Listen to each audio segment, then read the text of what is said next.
All eyes on the stars, all ears on their stories. Narito na ang mga buzzling ganap sa mundo ng showbiz. Una rito, nag-open up ang actress na si Sunshine Cruz tungkol sa patuloy na laban niya sa myasthenia gravis.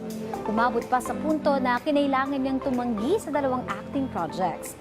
Sa Facebook post, ibinahagi ni Sunshine ang ilang masasakit na komento mula sa mga netizens tungkol sa kanyang itsura. Kabilang dito ang comment ng isang netizen na nag-akusa pa kay Sunshine na nagpabotok siya at ang pagtabingi ng kanyang muka ay di umano yung epekto nito.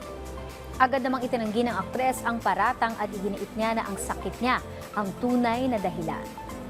Ang myasthenia gravis ay isang autoimmune disease na nagdudulot ng panghihina ng muscles. Mas karaniwan ito sa mga babae na nasa 40 years old and up at sa mga lalaki naman na nasa 60 years old pataas.